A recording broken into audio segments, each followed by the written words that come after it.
I've got 3 GH5s, none of them have got Vlog. They're all the standard versions, not the Mark IIs or the S. Just 3 bog standard GH5s that I use to shoot all my weddings and music videos on. And I can honestly say I'm still really happy with the results I'm getting with these cameras. I have no real plans to change them anytime soon. Let's talk a little bit about gear envy. It's a very real thing. We all have it. Goes a little something like this. So Sony usually releases a new product and everyone goes nuts. This is usually closely followed by Canon releasing a new product and everyone again goes nuts. Canon overheats, everyone starts hating on Canon. Sony users keep hating on Sony for the lack of lenses for their cameras just because that's the only real thing that they can moan about. Sony cameras, great little cameras, so I'm heard. And that's the point, so I've heard. I've never actually used a Sony camera. I've only ever worked with Panasonics, started with the GH4 and now I'm on the GH5. Used a couple of G7s as well. Never used a Sony, never really felt a need to move over.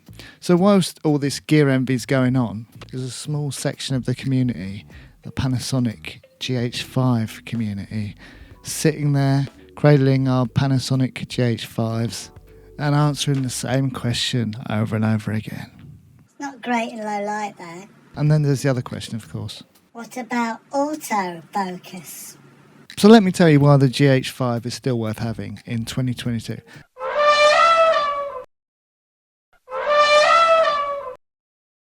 Let me first caveat this by saying, of course, if you're making feature films, productions for TV, then obviously you're not going to be shooting with a GH5. You'll be using something a bit more high-end. I'm coming at this from the perspective of a wedding videographer, music videos, vlogging, that type of thing. So firstly, the size. It's tiny. I don't think you can really beat the GH5 in terms of its size because it's got a crop sensor. It's a really small, lightweight camera. 750 grams, so it's perfect for gimbal work or run and gun shooting, which leads me directly onto the next point, which are the lenses. Lenses on the GH5 are, again, they're tiny, compact, but you can get some really high quality lenses at the same time. So I love that about the GH5. I just love the small form factor. The native Leica lenses that you can buy, the 25mm, 50mm equivalent, the 12mm, 24mm equivalent, low f-stops, really nice crisp image, all in a tiny form factor. Now this does put a lot of people off because they think it doesn't look pro. I'm not bothered about stuff like that. On a wedding day, I want my cameras to be nice and small, compact. I don't use monitors or anything like that. I just use the camera. The only extra thing I use, but again not all day, is a gimbal. Apart from that, GH5 with a small lens on a tripod. Job done. The other great thing about the GH5, you can use pretty much any lens you want with this camera using the various adapters that you can get. For instance, when I shoot a wedding, if I'm shooting the ceremony or the speeches or toasts as you call them in America, I use my Metabones adapter and my Sigma zoom lens. So you can use Sigma lenses, Tamron lenses, loads of different lenses to choose from that you can get adapters for to use with the GH5. You're never going to have to worry about a choice of lenses with the GH5. What's still the case with the GH5 is the inbuilt image stabilization, IBIS, whatever you want to call it, on the GH5 is still mega. When it first came out, people were blown away. Now, I think Sony and Canon have probably caught up to some degree in that respect, but still, the image stabilization on this thing is pretty awesome. I know a lot of wedding videographers that use GH5s that shoot the whole day handheld. It's that good. And the footage isn't shaky. A lot of it looks like it was shot on a gimbal. Now, I do use a gimbal with mine just because I like it to be super smooth. But yeah, you could easily shoot a whole wedding all day handheld with the GH5 and you still get nice smooth footage. So IBIS on this thing is still pretty hard to beat. Now, not only that, a lot of the native lenses that come with the GH5 have also got stabilization. So you couple the stabilization of the lens with the stabilization in the camera and add a gimbal, and you've got a really nice, smooth filmmaking camera. But the thing is, none of that matters if the image quality is crap. But it's just not. The GH5 still shoots a really nice 4K 422 10-bit image, so it's still up there with a lot of the other DSLRs. And once you've learnt a little bit about colours, colour correcting in post, having a 10-bit option is a real advantage over 8-bit, so it's a really nice feature to have on any mirrorless or DSLR camera. If you want to shoot in 60 frames per second, then you are going to have to settle for 8-bit with the GH5. Hopefully with the GH6 you'll be able to shoot 60 frames per second in 10-bit. That's, I think, what everyone's holding out for. Now, I do shoot a lot of 60 frames per second in 8-bit, and it's still more than usable, but it'd just be nice to have the 10-bit option. So Panasonic, if you're watching, 60 frames per second, 10-bit is what we'd all like. Thank you very much. And let's not forget, if 120 frames per second is your thing, super slow-mo, it's not mine. I don't think I ever use 120 frames per second, only possibly if I'm doing some speed ramping, so I can slow it right down. But in general, I find 120 frames per second too slow. I know a lot of people use it for wedding films, but for me it's just too much, too slow. But if you did want to shoot in 120 frames per second, let's not forget that you can still shoot full HD 120 frames per second on the GH5. So that's pretty cool. So let's address the elephant in the room. Yeah, that's you, my friend. Not sure if that bit was actually worth doing, but I thought I'd throw it in. Add something a bit extra to the video. Let me know if you thought it was remotely good or a total waste of time. Leave me a comment below, let me know. Let's address the elephant in the room. Not great in low light though. Look, it's true. The GH5 in low light is not great.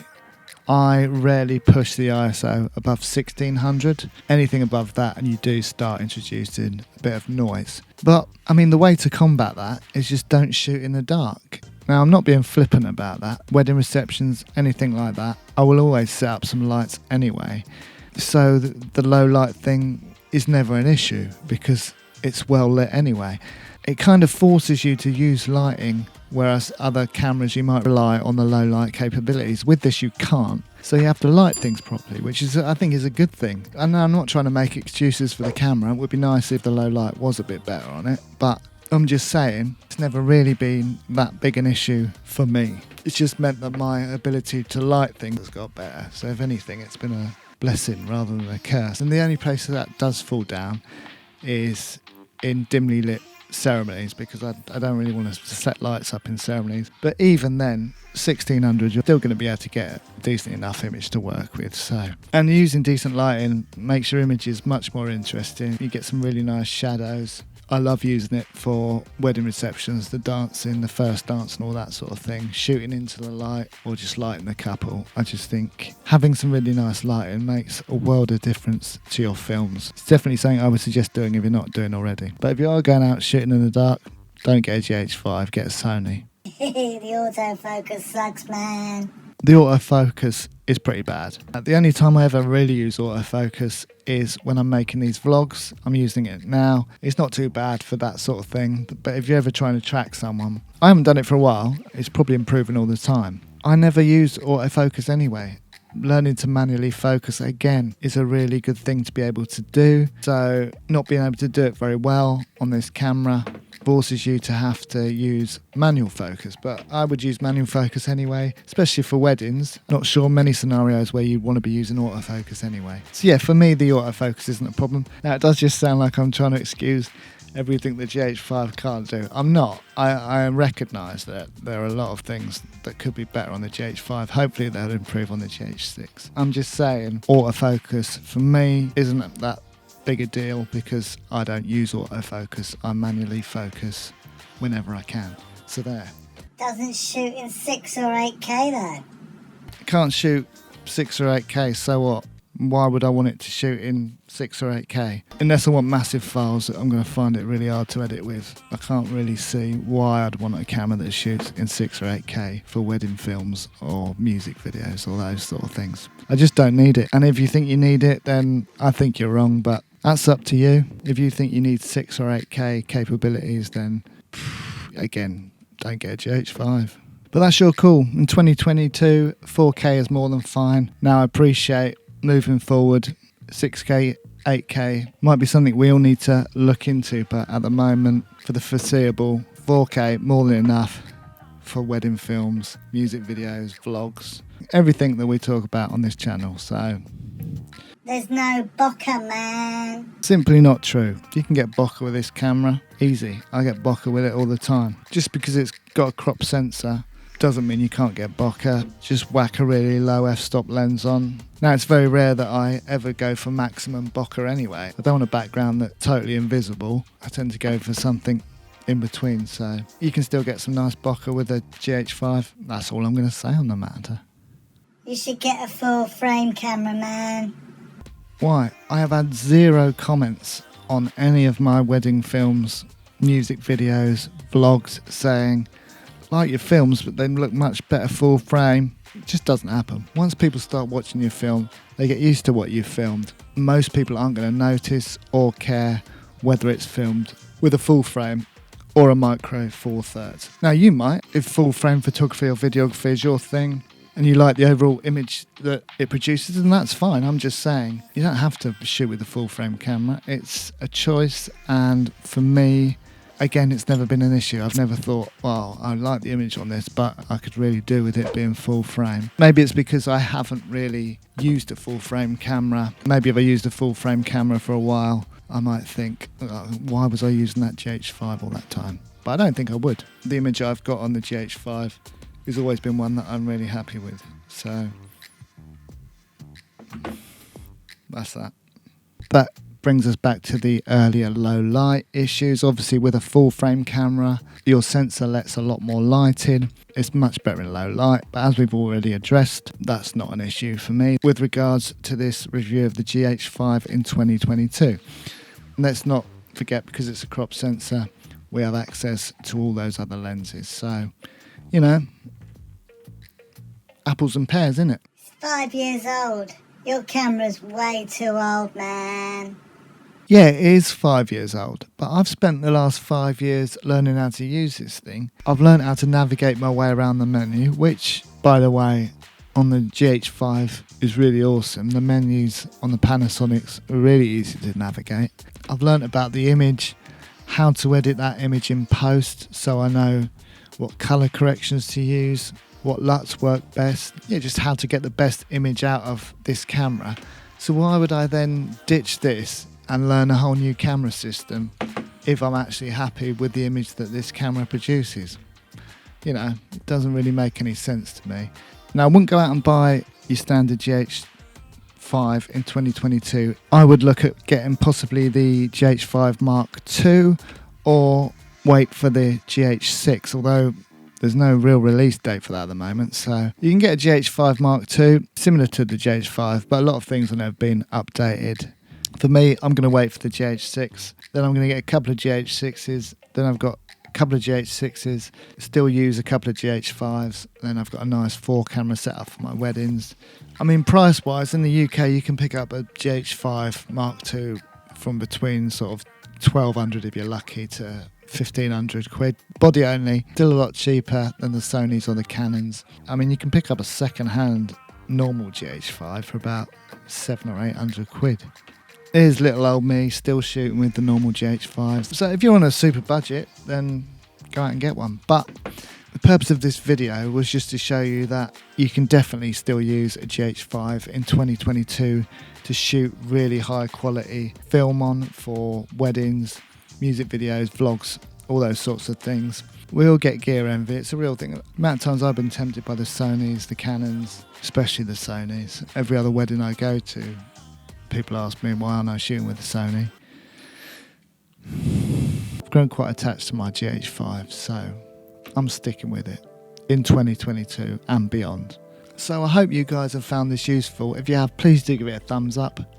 Shoots me up the old algorithm, and then people who find this useful or interesting get to see it. Or give it a thumbs down if you didn't like it. It'll still shoot me up the old algorithm, so I'll still take that anyway. Leave me a comment below though. Let me know if you've got a GH5 or if you've got a Sony or a Canon. Tell me I'm talking a load of nonsense. I'm always open for healthy debate, so if you don't agree with me, that's fine. Leave a comment below and you can start a discussion. That'd be nice. Be good to get a little discussion going in the comments. I'm all up for that. If you're not ready, please do consider subscribing to my channel. Premiere Pro tutorials, gear reviews, all that sort of thing. Anything filmmaking really. Channel's growing nicely, but it's always nice when new people subscribe and hit that notification bell so they can get notified when new content comes out. Anyway, that's it from me. I shot this on the GH5 in 2022, but another GH5 here in 2022 that I'm going to go out shooting with tomorrow. So yes, you can still use a GH5 in 2022. Don't let anyone tell you otherwise. Catch you in the next video.